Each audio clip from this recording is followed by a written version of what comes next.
Thank you very much for the invitation. I'm really delighted to be here. I'm just so impressed with the energy and the organisation and the enthusiasm for STS and for moving it forward in very interesting ways. I'm going to be talking about what STS means for business and technology, and this is a title which Oleg came up with and gave me. I entirely refute Oleg's earlier suggestion that we are becoming less academic as we go through the afternoon. For me, what's so interesting is that you can do very academic STS, and you can engage with business at the same time. And this is very much in the spirit of the rather peculiar business school that we have at Oxford University. It attempts to integrate real-world activities with very academic research at the same time. Okay, so what I'm going to do is to give briefly yet another version of what counts as STS, then move to talking about whether STS means business. I'm going to use an old concept from STS, the certainty trough, to help us try and make some sense of this, and then finally end with a few suggestions. So what is STS? Well, I think it's become clear probably that STS has no single theory, method or perspective. It's a huge multidiscipline which draws on and contributes to sociology, history, anthropology, economics, communication, psychology, philosophy, to name but a few. It draws on and contributes to multiple intellectual currents, including relativism, constructivism, actor network theory, anti- and post-accessionism, feminism, post-feminist studies, and all the rest. I think what's really nice about it is that it has no consensus, that it is a multidiscipline which is productively in dispute with itself, and it is a multidiscipline which is continuously reinventing itself, continuously coming up with new and different perspectives on STS, despite what some of us older rockers persist in going on with. Okay, so talking a bit about what the value of STS could be, well, it seems to me that STS is basically a set of provocations. It is a whole series of perspectives and approaches, which include those ones enumerated there. Is it giving us the truth about what really happens in science and technology? No, that would be particularly egregious. It would be particularly self-contradictory to assume that we, STS, has had the truth, even though none of the scientists we study have the truth. What STS is a fund of examples, stories, case studies, research reports, which can organise and or stimulate thinking, sometimes change thinking entirely. There is some interesting literature in management which looks at the relationship between management academics and management consultants and gurus. And what it discovers is that the findings of management academics are of no use to consultants whatsoever. That often those findings and the things which consultants perpetrate are often give a negative effect on the management that they want to carry out. So what then is the purpose of the relationship between management and management consultants and gurus? And the answer is, it's about telling stories. It's about swapping stories. It's about having narratives to speak to each other. It keeps the world moving round if you have anecdotes and examples and so on. That's what makes that particular relationship work. I think it's also potential for a productive relationship between STS and its gurus and consultants.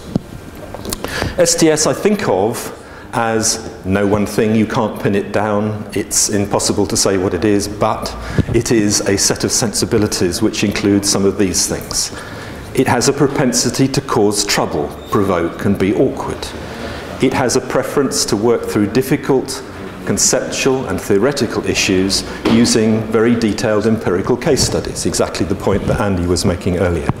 It has an inclination to deflate grandiose concepts and claims. So when philosophers talk in grand terms about concepts, there is STS to knock them down and open them up. It emphasizes the local, specific and contingent. and it is cautious about the unreflexive adoption and use of standard social science lexicons like power, culture, meaning, value, social forces, social influences, social institutions, and so on. And it gives great reflexive attention to frequently unexplicated notions of audiences and so on. At the heart of this STS skepticism for me is a slogan, and it's a slogan which I try to repeat to myself daily. When things get tough, which means I'm getting sucked into believing that something is just the way it is, I always say to myself, it could be otherwise. And if you can always say to yourself, it could be otherwise, then you are quite a way along the path of doing good STS. It could be otherwise, converting these standard ideas and concepts into objects of analysis. Now, I won't go into the details of the ways of doing it, but I want to hold that slide, and tomorrow in my lecture I'll go into more detail about some of the ways in which you cash out this it could be otherwise clause. Oh, and then I had lots of really interesting examples which were designed to pique your imagination about how things could be otherwise, but I don't have time for that. So, does STS mean business? Well, I'm in a really interesting situation to address this question because I'm doing STS in a business school. I am a professor of marketing and a professor of STS. And this combination causes great perplexity, especially in particular situations. I was telling Vincent last night that particularly in France, the idea of being a sociologist of some kind and a professor of marketing is completely difficult to understand. The business school, as being part of Oxford University, is about producing top quality academic research, but it does that in a near market situation. That is, it has engagement with people who are in business, who are in the business of growing science, developing technology, and so on. So, being in the business school means that you can do STS in collaboration with key national, multinational, global companies. You can develop relationships with those organizations through research, through students, through training, outreach, through policy initiatives. And you can engage in a Mode 2 oriented research as well as a Mode 1 oriented research, if you know the distinction, which moves one away from academic disciplinary silos. So, my conclusion to the question, which I'll give you in advance, is that STS needs business and vice versa, and it needs it in the sense that it is an extremely intellectually stimulating challenge as to how one relates to business. And one of the things that we did at the business school in recent years was to run a series of conferences with the title, Does STS Mean Business? And this is published now in Organisation in 2009. I actually have a copy of this here if anyone wants to grab it afterwards. And in that publication, we go into a number of issues with it. But let me just say a bit more about the kinds of collaborative projects which being in a business school generates. It gives us collaborations with scientists and technologists. So I've been involved in projects which look at the exploitation of innovations. I've been involved with technology development companies like Research Machines. I serve on the council of the major consumers association in the UK, which is called WITCH. I've worked in lots of trans-European collaborative projects, which are about how to evaluate R&D outputs, how to build different kinds of transportation infrastructure, and the most interesting one recently, I've got into neuromarketing. I don't know if anyone knows what is neuromarketing, and if you take me aside afterwards I will explain at length. But basically this project is about how the neurosciences are affecting business and many other disciplines as well. This brings me also, in this position, into contact with projects which have to do with developing brands in African economies. How can we revise the brand Nigeria? Because when we think of Nigeria, we think of scams, corruption and violence. What can we do to produce an alternative brand for Nigeria? I'm involved with an extraordinary entrepreneurial company called World Executive that works in brand valuation, and I've been involved at various times with technological development and social impacts in numbers of major global internationals. So The main approach which I'm keen on here is what I call ethnography, or what has more recently been called technography. With ethnography, you do not take for granted what the natives tell you about their culture. You are skeptical in your recording of the ethnos. You graph the ethnos skeptically. With technography, you record the technology skeptically. You graph the technology. You don't take for granted what the natives tell you about the technology. So this involves close observation of business and technological development in practice. It involves adopting a skeptical stance, and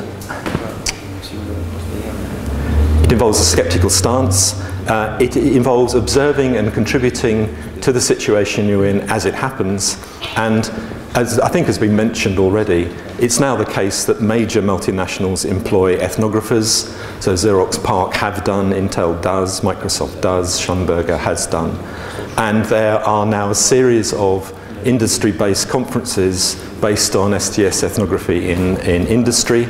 So EPIC, which is the, and I can't remember, the ethnographic practice in companies. EPIC runs annually and is an initiative sponsored by Intel and Microsoft. We have new modes of exploring the relationship between STS and business and technology through the use of what's now called Studio STS, and initiatives like Insight in the UK or the Virtual Knowledge Studio in Holland. Okay, does STS mean business? Well, first of all, I mean, I should, I'm sorry this is difficult for the interpreter probably, but there's a double sense of mean business in English, which means, is STS now taken seriously enough to make a difference? Is it not just playing around, but it means business? And the second sense, of course, is, can STS make a difference in business and management? And what you find as a result of that is STS involvement in many different disciplines, and you find, for example, that in organisation and management, many of the scholars are using STS concepts. Within STS, there is a healthy disagreement about the effects of engagement. Is this a good thing or a bad thing? The example I quoted in my question in the earlier session from Michael Guggenheim, he said it's absolutely suicide if we give up our core focus on science and technology. We must, as a discipline, focus only on science and technology. And when we have reliable, repeatable, concrete news about science and technology, then we might be able to sell it to business. And my response to that is, of course, it's very unusual to find any situation in the world where people sell things which they have a definitive product of. And very frequently, and especially in IT companies, they sell you stuff way before it's been produced. Another complaint is that the proper job of STS is to eschew utilitarian and emancipatory demands. So Mike Lynch is very strong on the purity of STS, and the pure STS must not allow itself to be sold across the border, down the river, to mere industrialists, because its purity will in some ways be threatened. An example of this is that it turned out that laboratory life was cited in a major court case in the US, and it made the difference between somebody was being sued for copyright, and laboratory life was cited as proving that scientists do a lot of copying. Right. Nowhere in the book do we once mention the word copying, copyright. Are we then to conclude that this is a misuse of STS? Or is this a line of argument which has been productively stimulated by an inquiry which actually said nothing on the topic at all? Science is now inescapably big business. You cannot think of science without thinking of investment and growth and big business being involved. Successful engagement does not mean dissipation of radicalism. Simon Cole has some very nice papers on what it's like to be an STS expert witness. Simon Cole is employed by defence in a court to show that the claims made by scientists are socially constructed. So he's an ideal witness for the defence. He's used as a kind of jobbing social constructivist to show that that's the case. Now, it's interesting stories about the authority of his witnessing. In one particular case, the judge, before the trial begins, they assess the quality of the expert witness. And the judge said to Simon Cole, "You say you've got a PhD in STS. What is STS?" And Simon Cole tried to explain, but unsuccessfully, what is STS. And the judge says, "Well, where did you get your PhD?" And Simon Cole said, "Cornell." And the judge said, "Ah, that's okay." And the point it makes is that we cannot proceed as if we have an intrinsic essential kernel of what STS actually is, and it's that makes the difference. We're in a much more interesting and complicated relationship. So I've given you the evidence of laboratory life. Okay, now I think some of the ways to try and think through this are quite interestingly given to us if we recall a very early episode in technoscience, thank you very much, which is the device called the certainty trough, which was in a book produced by Donald Mackenzie before he got into finance. And this is his book about inventing accuracy. It's about attempts to measure the accuracy of intercontinental ballistic missiles. And what Donald Mackenzie shows quite beautifully, but just in the space of 2 pages in this long book, and he doesn't come back to it at all, is that the distribution of ideas about accuracy is very complicated. It's socially distributed. So the left-hand axis you see there, the y-axis, is increasing uncertainty, and the x-axis is the social distance from the site of production, and you get a U-curve.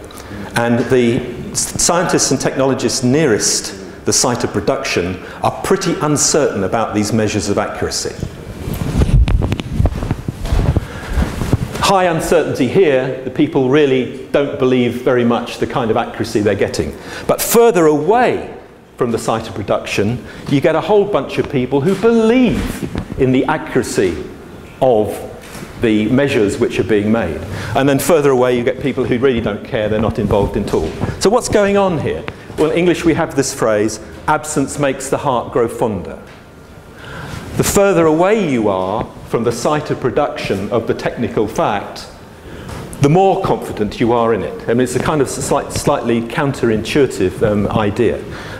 And who are the people who are keen on who were more certain than the scientists themselves? They were the generals, the politicians, the media, who knew for sure that the Soviet missiles were deadly accurate, even though the scientists themselves were pretty uncertain about the measures of the accuracy. So you have a very nice distribution of certainty like that. Now you can apply that to lots of different things. What I think is so nice about this is a nice reminder about the ways in which these things are distributed. You can apply it to, for example, to my own study of the development of a new line of computers for education. I did an ethnography of a company in the UK who was producing computers for education. And on the days that I was in the company there, it was a mess. The people delivering the case had gone bankrupt. The access times to the hard disk were way down on spec. The manager who was leading everything had been taken off to deal with another product, and it was just terrible. On days when I was back in the university, I told people about what a wonderful machine was being developed by this company that I was studying. There was even one occasion where I found myself giving out brochures about this new computer. So the difference between these two things is very important. And this is about the ethnographic wear and tear. If you're doing ethnography, you are slogging up and down this slope the whole time. It's tough. You are changing your way of thinking about what the particular machine is.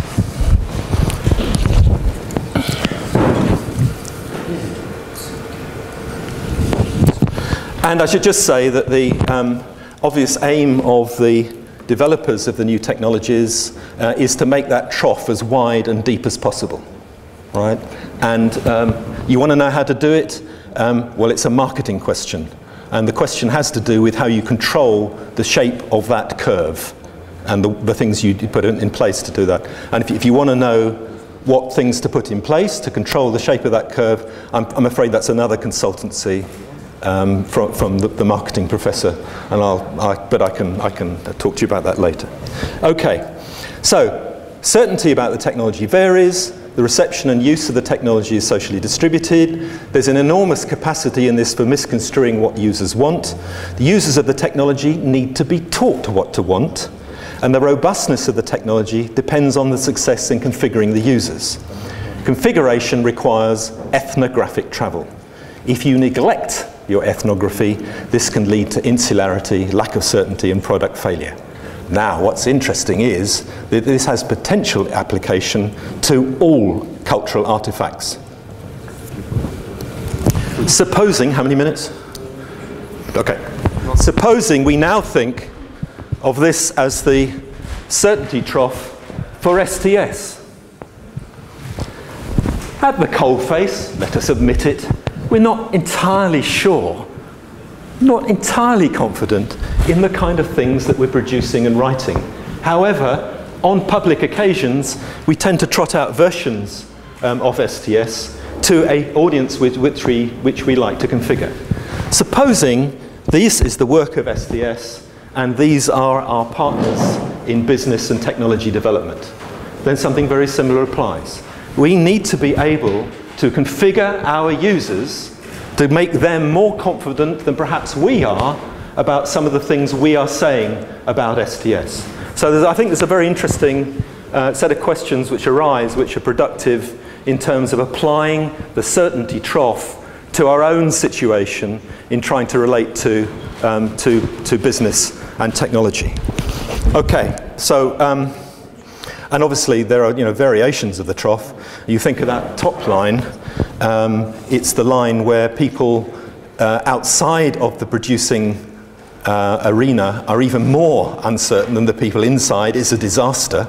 The flat line is something equivalent to my elderly aunt. The flat line is somebody who says, well, I don't really understand what you're doing anyway, dear. And you have no certainty trough whatsoever. She's not impressed with what I do in work, and so on. And you get increasing robustness as the trough gets deeper and wider.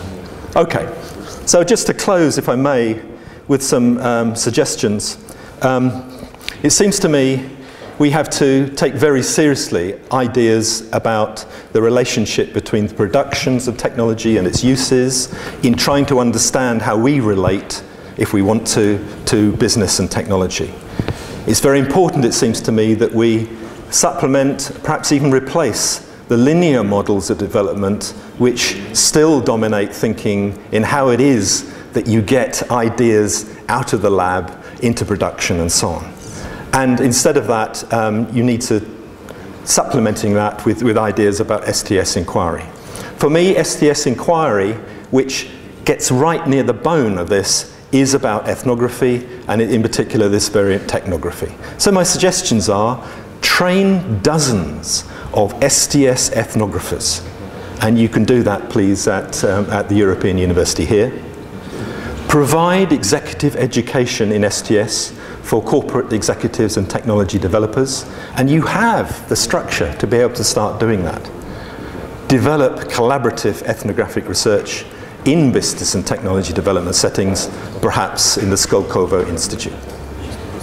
Thank you very much.